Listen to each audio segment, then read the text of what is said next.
മാധ്യമങ്ങളോട് സംസാരിക്കുകയാണ് തത്സമയം. അത്ര ഗതികേടുണ്ടോ മൂവാറ്റുപുഴയ്ക്ക്?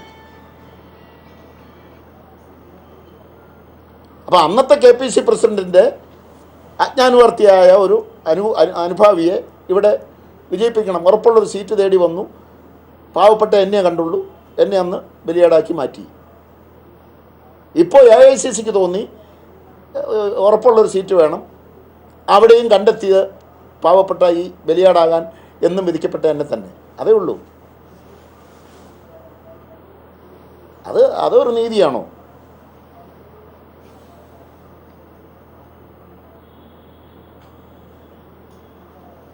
പിന്നെ UDFൻ്റെ കാര്യം ഇപ്പോൾ ഞങ്ങളാരും പറയണ്ടല്ലോ, KPC പ്രസിഡന്റ് തന്നെ പറയുന്നുണ്ടല്ലോ.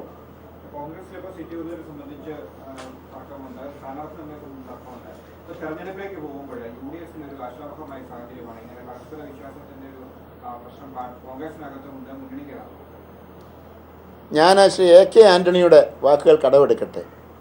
UDF ഒറ്റക്കെട്ടായി ഒരുമയോടെ ഫോട്ടോ എടുക്കാൻ ഒരുമിച്ചാൽ പോരാ, ഒരു മനസ്സോടെ ഘടകകക്ഷികളെ വിശ്വാസത്തിലെടുത്ത് ആത്മാർത്ഥമായി പ്രവർത്തന രംഗത്ത് പോയാൽ UDFന് സാധ്യതകളുണ്ട് എന്നാണ് ശ്രീ AK ആൻ്റണി പറഞ്ഞത്. അദ്ദേഹത്തിൻ്റെ അനുഭവ സമ്പത്ത് വളരെ വലുതാണ്. ആ അനുഭവ സമ്പത്തുള്ള AK ആൻ്റണിയുടെ വാക്കുകൾ ഞാനിപ്പോൾ ആവർത്തിക്കുന്നു. ഇവിടെ അതില്ല എന്നുള്ള ബോധ്യമായില്ലേ? ഇവിടെ പരസ്പര വിശ്വാസമില്ല, കലഹമാണ്, മുന്നണിയിലെ കക്ഷികളെല്ലാം പിണക്കത്തിലാണ്. ഞാൻ ചോദിക്കട്ടെ, ഇടതുപക്ഷ ജനാധിപത്യ മുന്നണി സീറ്റ് വിഭജന ചർച്ച പൂർത്തീകരിച്ച് സ്ഥാനാർത്ഥികൾ പ്രഖ്യാപിച്ചു. UDF എത്രയോ മുമ്പ് ചർച്ച ആരംഭിച്ചു. ഇന്ന് വരെ ഏതെങ്കിലും ഘടകകക്ഷിയുടെ കാര്യത്തിൽ തീരുമാനം ഉണ്ടായിട്ടുണ്ടോ? മുസ്ലിം ലീഗിൻ്റെ കാര്യത്തിൽ പോലും അന്തിമ തീരുമാനം ഉണ്ടായിട്ടില്ല. പിന്നീടുള്ള വലിയ പാർട്ടി കേരള കോൺഗ്രസ് എം, അതിൻ്റെ കാര്യത്തിലും തീരുമാനമൊന്നും ഉണ്ടായിട്ടില്ല. RSPയുടെ കാര്യത്തിൽ തീരുമാനമില്ല. ജനതാദളിൻ്റെ കാര്യത്തിൽ തീരുമാനമില്ല. ആകെ തീരുമാനമായി എന്ന് പറയുവാനുള്ളത് കക്ഷിയല്ലാത്ത CP ജോൺ, അത് വ്യക്തിയാണ്, ഒരു പാർട്ടിയായിട്ട് അംഗീകരിച്ചതല്ല. അദ്ദേഹത്തെ പ്രത്യേക നേതാവായി UDFൽ വിളിക്കുന്ന അദ്ദേഹത്തെ മാത്രം അംഗീകരിച്ചു, അദ്ദേഹത്തിനൊരു സീറ്റ് കൊടുത്തു. വേറെ ആരുടെ സീറ്റ് പൂർത്തിയായിട്ടില്ല. അപ്പോൾ പിന്നെ UDFൻ്റെ സീറ്റ് ചർച്ച ഇപ്പോഴും പോകും, അനന്തമായി പോയിക്കൊണ്ടിരിക്കുക.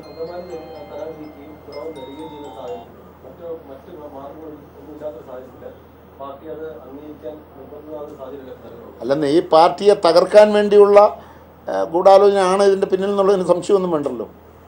ഈ പാർട്ടിയെ തകർക്കണം, ഇതിനെ ഇല്ലായ്മ ചെയ്യണം. വളരെ വർഷങ്ങൾ ശ്രമിച്ചിട്ടും നടക്കാതെ പോയത് ഇപ്രാവശ്യങ്ങളിൽ നടക്കുമോ എന്ന് പരീക്ഷിക്കുക. പക്ഷെ ഞാൻ പറയുന്നു, ഈ പാർട്ടിയെ തകർക്കാൻ ഒരു ശക്തിക്കും കഴിയില്ല. വ്യക്തികൾ ഒരുപക്ഷെ അവരുടെ തീരുമാനങ്ങൾ എടുത്തു പോകാം, പക്ഷെ പാർട്ടിയെ തകർക്കാൻ കഴിയില്ല. എനിക്ക് പരിപൂർണ്ണ വിശ്വാസമുണ്ട് പാർട്ടി നേതാക്കളിലും പാർട്ടി പ്രവർത്തകരിലും. അവർക്ക് ഇന്നലെ രാത്രി മുതൽ ഇന്ന് രാവിലെ വരെ ഈ സമയം വരെ നിരന്തരമായ ടെലിഫോൺ കോളുകൾ എനിക്ക് വരുന്നുണ്ട് എല്ലാ ജില്ലകളിൽ നിന്നും. വലിയ പാർട്ടിയൊന്നുമാണെന്ന് ഞാൻ അവകാശപ്പെടുന്നത്, പക്ഷേ ചലനങ്ങൾ ഉണ്ടാക്കാൻ കഴിയുന്ന ശക്തിയുള്ള ഒരു പാർട്ടിയാണ്. എന്നല്ലല്ലോ, ഇപ്പോൾ ഏത് തീരുമാനം എടുക്കുമ്പോഴും ചില വ്യക്തികൾക്ക് അതിനോട് യോജിക്കാൻ കഴിഞ്ഞൊന്നും വരില്ല.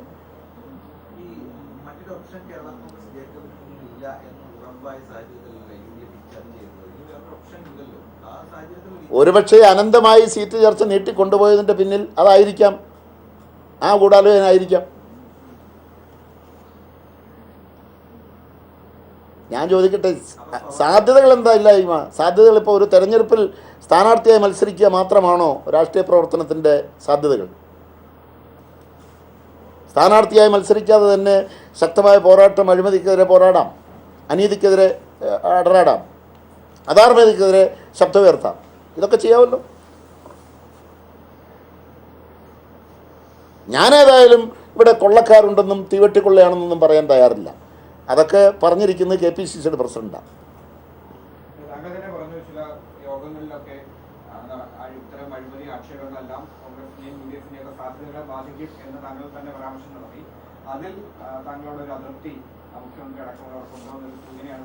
ഉണ്ടാകാം.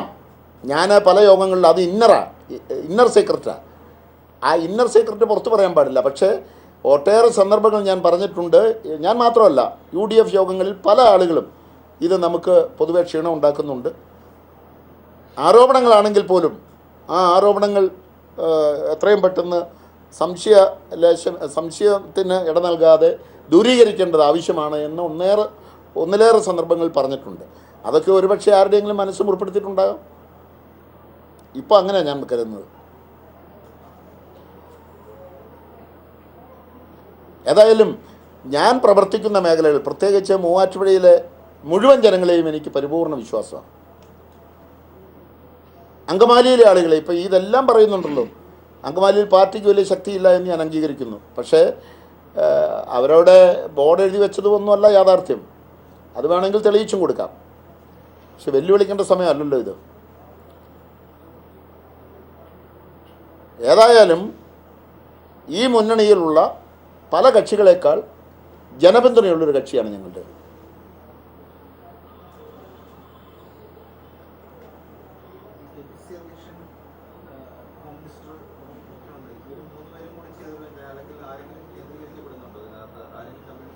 അതൊന്നും എനിക്കറിയില്ല. ഞാൻ പറഞ്ഞല്ലോ, ചർച്ചകൾക്കൊക്കെ ചെല്ലുമ്പോൾ KPC പ്രസിഡന്റ് ആണെങ്കിലും വലിയ അനുകൂലമായ നിലപാടാണ് സ്വീകരിച്ചിട്ടുള്ളത്. ഹോം മിനിസ്റ്റർ അതിനേക്കാളേറെ വളരെ താല്പര്യത്തോടുകൂടി ഒരു ഘട്ടത്തിൽ ഹോം മിനിസ്റ്ററിനോട് പറഞ്ഞു, നിയമസഭയിൽ ജോണി ഞങ്ങളോടൊപ്പം ഉണ്ടാകും എന്ന് പറഞ്ഞു. ഈ അടുത്ത ഒരാഴ്ച മുമ്പ് അത്ര സുരക്ഷിതമായൊരു സീറ്റിൽ ജോണി മത്സരിക്കാൻ ഉണ്ടാകും എന്ന് വരെ പറഞ്ഞതാണ്. അപ്പോൾ പെട്ടെന്നുണ്ടായ പ്രകോപനം എന്താണെന്ന് എനിക്കറിയില്ല.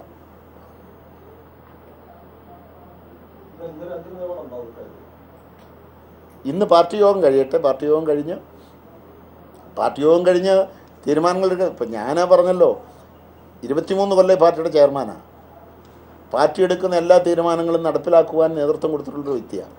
പാർട്ടി തീരുമാനിക്കട്ടെ, പാർട്ടി തീരുമാനം എടുക്കട്ടെ.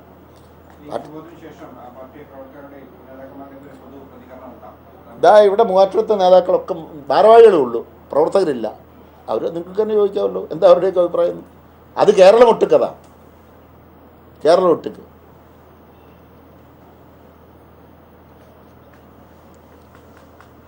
ഒരു പ്രതിസന്ധി ഉണ്ടാകുമ്പോൾ ഓടിക്കൂടുന്നവരാണ് ഞങ്ങളുടെ പാർട്ടിക്കാർ. പക്ഷേ മുഴുവൻ സമയം രാഷ്ട്രീയ പ്രവർത്തകരല്ല. എല്ലാവരും ഓരോ പണിയുള്ളവർ, കൃഷിക്കാർ, അല്ലെങ്കിൽ ഏതെങ്കിലും കച്ചവടക്കാർ, അങ്ങനെയൊക്കെ ഉള്ളവരാണ്. എല്ലാം സാധാരണക്കാരാണ്, ചെറുകിടക്കാരാണ്. അപ്പോൾ അവർക്കൊക്കെ വികാരമുണ്ടായി. ഞാൻ ആരെയും വിളിച്ചില്ല, പക്ഷേ അവർ മാധ്യമങ്ങളിൽ കണ്ടറിഞ്ഞ് രാവിലെ പുലർച്ചെ തന്നോട് ഓടിയെത്തുമല്ലേ ഇത്. അതിവിടുത്തെ മാത്രം സ്ഥിതിയല്ല, ഈ കേരളത്തിലെമ്പാടും അതാ സ്ഥിതി.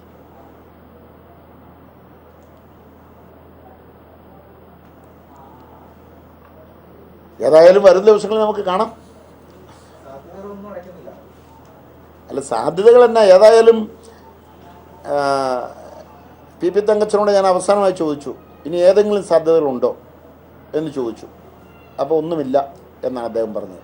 പക്ഷേ ഇന്ന് പത്രങ്ങളിലൂടെ വീണ്ടും അപമാനിക്കുന്ന ഒരു വാർത്ത കൂടി വന്നിട്ടുണ്ട്. ഏതോ ഒരു പത്രത്തിൽ ഞാൻ വായിച്ചു, സീറ്റ് ചർച്ചകളെല്ലാം പൂർത്തീകരിച്ച് മിച്ചമുണ്ടെങ്കിൽ പരിഗണിക്കും. അപ്പോൾ സദ്യ നടത്തുമ്പോൾ ഞാൻ അവിടെ നിർത്തുന്നു. അപ്പം ആ രീതിയിലല്ലേ ഞങ്ങളെ കണ്ടിരിക്കുന്നത്.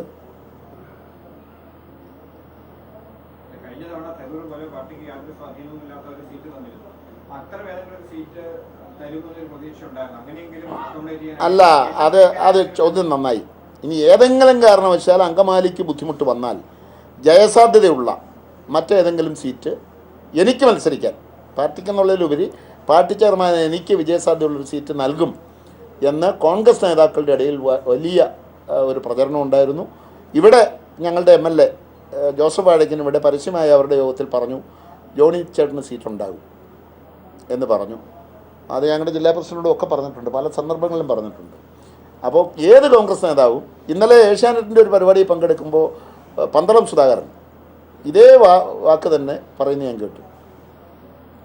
അദ്ദേഹം മുന്നണിയുടെ ഒരു അവിഭാജ്യ ഘടകമാണ്. രാജ്മോഹൻ ഉണ്ണിത്താൻ ഒന്നിലേറെ പ്രാവശ്യം പല ചർച്ചകളിലും പറയുന്നത് ഞാൻ കേട്ടിട്ടുണ്ട്. അപ്പോൾ കോൺഗ്രസ് നേതാക്കളുടെ ഇടയിൽ പോലും എനിക്ക് വിജയിക്കുവാൻ ഉതകുന്ന ഒരു സീറ്റ് നൽകണം. എന്നെ വിളിച്ച് ക്ഷേമം അന്വേഷിക്കുന്നതും സങ്കടം അറിയിക്കുന്നതും അനുശോചനം അറിയിക്കുന്നതൊന്നും പാർട്ടിക്കാർ മാത്രമല്ല, കോൺഗ്രസിൻ്റെ ഒട്ടേറെ നേതാക്കന്മാർ ഈ ദിവസങ്ങളിൽ തന്നെ, ഇന്ന് രാത്രിയും ഈ കഴിഞ്ഞ രാത്രിയും ഇന്ന് രാവിലെയായിട്ട് വിളിച്ചു. അവരൊക്കെ പറയുന്നത് പ്രകോപിതനായി പെട്ടെന്ന് തീരുമാനമൊന്നും എടുക്കരുത്. എന്താ പ്രകോപനം? ഇതിലെന്താ പ്രകോപിതനാകുന്നത്? കോൺഗ്രസ്സുകാർ പ്രകോപിതരാകുന്നത് പോലൊന്നും ഞാൻ പ്രകോപിതരാവില്ല. അവരുടെ കോലം കത്തിക്കലും അതൊക്കെയാണല്ലോ അവരുടെ ഏർപ്പാട്. ഞാനതൊന്നും പോകില്ല. ആ ഒരു തരം താഴ്ന്ന രാഷ്ട്രീയ പ്രവർത്തനമൊന്നും എനിക്കില്ല. മാന്യമായ വാക്കുകൾ സംസാരിച്ചേ പഠിച്ചിട്ടുള്ളൂ. അത് പ്രതിപക്ഷത്തോടും എന്നും ആ ബഹുമാനം കാണിച്ചിട്ടുണ്ട്. പിന്നെ എൻ്റെ തെരഞ്ഞെടുപ്പ് പ്രവർത്തനം ആരംഭിച്ചത് 1980 ആദ്യമായി ഞാൻ നിയമസഭയിലേക്ക് മത്സരിക്കുന്ന ഇടതുപക്ഷ സ്ഥാനാർത്ഥിയായിട്ടാണ്, മൂവാറ്റുപുഴയിൽ. അന്ന് എൻ്റെ ഇലക്ഷൻ കമ്മിറ്റിയുടെ കൺവീനർ അഭിലാഷിൻ്റെ പിതാവായിരുന്നു. അപ്പോൾ ആ അനുഭവം എനിക്കുണ്ട്. ഇടതുപക്ഷത്ത് സ്ഥാനാർത്ഥിയിൽ നിന്ന് അനുഭവമുണ്ട്. UDF നിന്ന് വിജയിച്ചപ്പോഴും പരാജയപ്പെട്ടപ്പോഴുള്ള അനുഭവങ്ങളുണ്ട്.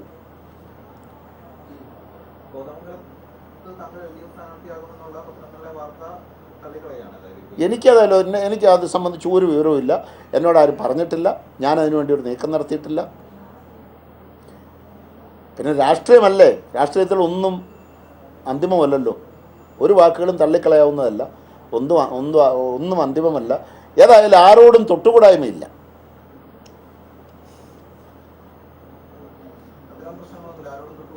ആരോടുമില്ല. എന്തിനാ? ഞാനൊരു പൊതുപ്രവർത്തകൻ, ആരോടെ തൊട്ടുകൂടായ്മ? അല്ല, എന്തുകൊണ്ട് BJP NDA ആയിക്കൂടെ? NDA നേതാക്കന്മാർ എന്നെ ബന്ധപ്പെട്ടു, അത് ഞാൻ പറയാമല്ലോ. അങ്കമാലി സീറ്റ് നൽകാത്ത സാഹചര്യത്തിൽ വലിയ രീതിയിൽ ഇടഞ്ഞു നിൽക്കുകയാണ് ജോണി നെല്ലൂർ. ഘടകകക്ഷികളോട് യാതൊരു വിധത്തിലുള്ള അനുഭാവവും ഇല്ലാത്ത രീതിയിലേക്കാണ് കോൺഗ്രസിന്റെ നിലപാട്. നേരത്തെ തന്നെ അങ്കമാലി സീറ്റിൽ ഉമ്മൻചാണ്ടി ഉറപ്പ് നൽകിയിരുന്നതാണ് തുടങ്ങിയ കാര്യങ്ങളാണ് അദ്ദേഹം പറഞ്ഞത്. വിവരങ്ങളുമായി സാലി മുഹമ്മദ് ചേർന്നുണ്ട്. സാലി, നേരത്തെ തന്നെ ഔഷധി ചെയർമാൻ സ്ഥാനം രാജിവെച്ച് ഒരു ചെറിയ പ്രതിഷേധം അറിയിച്ചതാണ് ജോണി നെല്ലൂർ. ഇപ്പോഴത്തെ ഒരു സാഹചര്യത്തിൽ എങ്ങനെയാണ് അദ്ദേഹത്തിന്റെ നിലപാടുകൾ? വിവരങ്ങൾ. സൗമ്യ, കർശന നിലപാടിലേക്ക് ജേക്കബ് വിഭാഗം നീങ്ങുന്നു എന്ന സൂചനകളാണ് ജോണി നെല്ലൂരിന്റെ വാക്കുകളിലുള്ളത്. കാരണം പിറവം മാത്രമാണ് UDF ജേക്കബ് ഗ്രൂപ്പിന് നൽകാൻ പോകുന്ന സീറ്റ് എന്ന് ഔദ്യോഗികമായി ഇന്നലെ വൈകിട്ടോടുകൂടി UDF നേതൃത്വം ജോണി നെല്ലൂരിനെ അറിയിച്ചിരുന്നു. ഈ സാഹചര്യത്തിലാണ് ഈ പ്രതിഷേധം. അതായത് പാർട്ടി ചെയർമാൻ ജോണി നെല്ലൂർ ആവശ്യപ്പെട്ടിരുന്ന അങ്കമാലി സീറ്റ് നൽകാനാവില്ല എന്നുള്ളതാണ് ഇപ്പോഴത്തെ സാഹചര്യം. അതായത് പിറവം മാത്രമായിരിക്കും UDF ജേക്കബ് വിഭാഗത്തിന് നൽകുന്ന സീറ്റ്. ഈ സാഹചര്യത്തിലാണ് അതിശക്തമായ പ്രതികരണവുമായി ജോണി നെല്ലൂർ രംഗത്തെത്തിയിരിക്കുന്നത്. ലോകം കണ്ടിട്ടുള്ളതിൽ വെച്ച് ഏറ്റവും വലിയ ചതിയാണ് തന്റെ പാർട്ടിയോട് UDF നേതൃത്വവും കോൺഗ്രസും ചെയ്തത് എന്ന് ജോണി നെല്ലൂർ അല്പം മുമ്പ് മൂവാറ്റുപുഴയിൽ മാധ്യമങ്ങളോട് പറഞ്ഞു. കൂടെ കൊണ്ടു നടന്ന് വഞ്ചിക്കുകയായിരുന്നു, അതിക്രൂരമായ വഞ്ചനയാണ് നടത്തിയത്. നീതികേടെന്ന വാക്ക് പോരാ ഈ ചതിയെ വിശേഷിപ്പിക്കാൻ എന്നാണ് അദ്ദേഹം പറഞ്ഞത്. മാത്രമല്ല, ഈ കോൺഗ്രസ് നേതാക്കൾക്കെതിരെ ഉയർന്ന അഴിമതി ആരോപണങ്ങളൊക്കെ ഉയർന്നപ്പോൾ അതിൽ കോൺഗ്രസ് മന്ത്രിമാർക്ക് വേണ്ടി പോരാടിയ ഒരാളാണ് താൻ. നിരവധി വേദികളിൽ അത് പറയുകയും ചെയ്തിട്ടുണ്ട്, പൊതുവേദികളിൽ. എന്നാൽ കോൺഗ്രസിനുള്ളിൽ UDFിനുള്ളിൽ ചർച്ചയായപ്പോൾ ഇത് പാർട്ടിക്ക് മുന്നണിക്കും ക്ഷീണമുണ്ടാക്കും എന്ന അഭിപ്രായവും താൻ പറഞ്ഞിട്ടുണ്ട്. അത്തരം അഭിപ്രായം പറഞ്ഞതിലുള്ള വിരോധമാകാം തന്റെ സീറ്റ് നിഷേധത്തിന് കാരണം എന്നാണ് ജോണി നെല്ലൂർ വിശേഷിപ്പിക്കുന്നത്. അദ്ദേഹം പറഞ്ഞത് UDF കാണിച്ച ഈ അനീതി കേരളീയ സമൂഹം വിലയിരുത്തട്ടെ.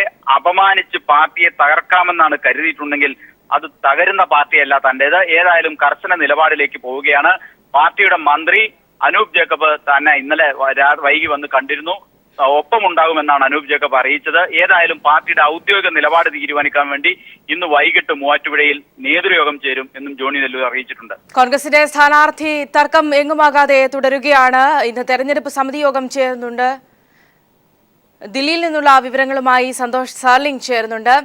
സാർലിംഗ്, ദില്ലിയിൽ രാത്രിയും തിരക്കിട്ട ചർച്ചകൾ ഉണ്ടായിരുന്നോ? ഇപ്പോഴത്തെ ഒരു സാഹചര്യം എങ്ങനെയാണ്? വിവരങ്ങൾ. സൗമ്യ, ഇന്ന് വൈകുന്നേരം 3 മണിക്കാണ് തെരഞ്ഞെടുപ്പ് സമിതി യോഗം ചേരുന്നത്. കഴിഞ്ഞ ദിവസങ്ങളിൽ സ്ക്രീനിംഗ് കമ്മിറ്റി യോഗം ചേർന്ന ഒരു പാനൽ തയ്യാറാക്കിയിട്ടുണ്ട്. പാനൽ തയ്യാറാക്കിയിരിക്കുന്ന പ്രകാരമാണെങ്കിൽ 5 തർക്ക സീറ്റുകളിലടക്കം 4-ൽ കൂടുതൽ സ്ഥാനാർത്ഥികളെയാണ് ഉൾപ്പെടുത്തിയിരിക്കുന്നത്. മന്ത്രിമാരുടെ ഒറ്റ പേരുകളല്ല ഈ തൃക്കാക്കര, തൃപ്പൂണിത്തറ, കോന്നി, ഇരിക്കൂർ, കൊച്ചി മണ്ഡലങ്ങളിൽ പോയിരിക്കുന്നത്. ഒരു 4-ൽ കൂടുതൽ ആളുകളുടെ പേരുകൾ, സ്ഥാനാർത്ഥികളുടെ പേരുകൾ ആ ലിസ്റ്റിൽ ഉൾപ്പെടുത്തിയിട്ടുണ്ട്. ഇതിൽ നിന്നും ഇനി ഹൈക്കമാൻഡ് തീരുമാനിക്കട്ടെ എന്നാണ് നേതാക്കളുടെ നിലപാട്. കാരണം ഇക്കാര്യത്തിൽ ഉമ്മൻചാണ്ടിയും VM സുധീരനും ഒരു വിട്ടുവീഴ്ച തയ്യാറാകാത്തതുകൊണ്ട് തന്നെ തുറന്ന പോരിലേക്ക് കാര്യങ്ങൾ മാറിയിരുന്നു. AK ആന്റണി വിഷയത്തിൽ ഏതെങ്കിലും ഒരു ഒത്തുതീർപ്പുണ്ടാക്കും എന്നൊരു പ്രതീക്ഷ കൂടി നേതാക്കൾ പങ്കുവെക്കുന്നുണ്ട്. ഇന്ന് വൈകുന്നേരം 3 മണിക്ക് നടക്കുന്ന ഈ തെരഞ്ഞെടുപ്പ് സമിതി യോഗത്തിലായിരിക്കും അന്തിമ തീരുമാനം കൈക്കൊള്ളുക. അഥവാ തെരഞ്ഞെടുപ്പ് സമിതിക്ക് പോലും ഇക്കാര്യത്തിൽ ഒരു തീരുമാനം കൈക്കൊള്ളാൻ കഴിഞ്ഞില്ലെങ്കിൽ പിന്നെയും സ്ഥാനാർത്ഥി നിർണയം വൈകും, പ്രഖ്യാപനം വൈകും.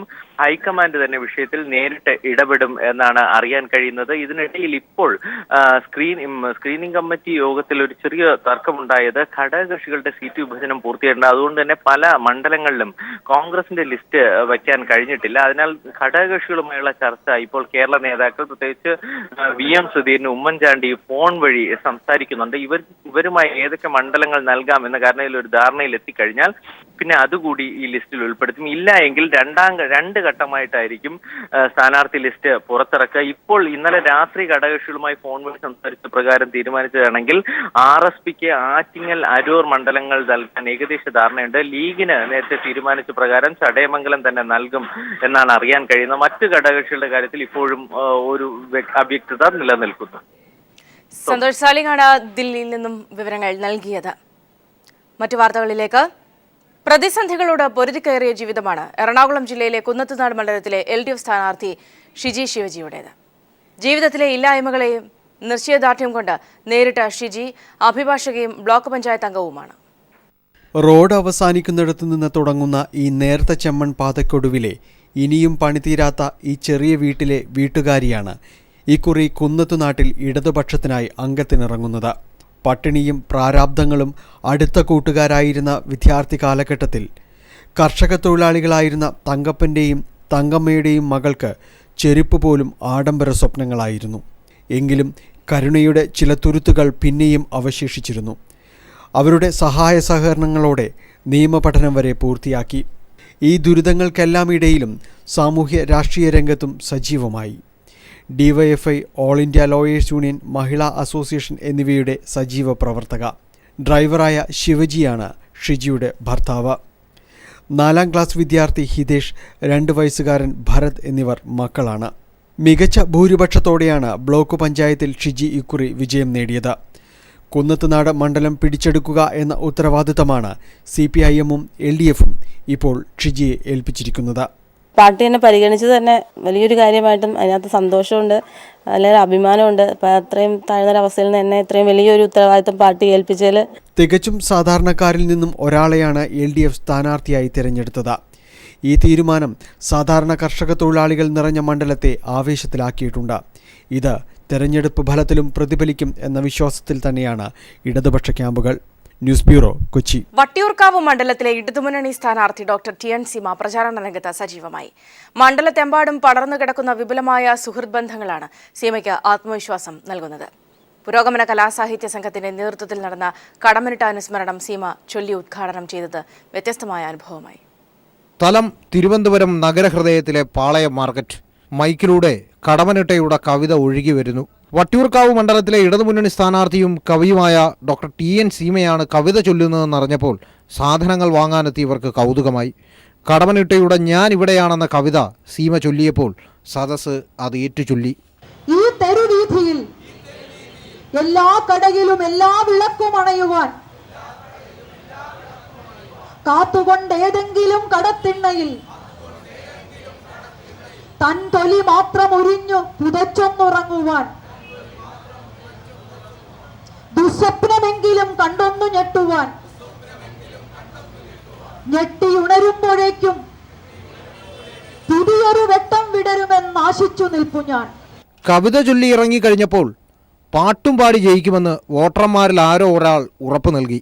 ദേശീയ അവാർഡ് കരസ്ഥമാക്കിയ പ്രൊഫസർ അലിയ തന്റെ വോട്ട് സീമയ്ക്കായിരിക്കുമെന്ന് വെളിപ്പെടുത്തി. ചെറുപുഞ്ചിരിയോടെ എല്ലാവരോടും അനുഗ്രഹം തേടി സീമ മണ്ഡലത്തിൽ സജീവ സാന്നിധ്യമായി കഴിഞ്ഞു. വരും ദിവസങ്ങളിൽ തന്റെ സൗഹൃദ വലയം ഏറെയുള്ള മണ്ഡലത്തിൽ വ്യത്യസ്തമായ പ്രചരണ രീതികളോടെ സീമ കൂടുതൽ സജീവമാകും. എസ് ജീവൻകുമാർ, തിരുവനന്തപുരം.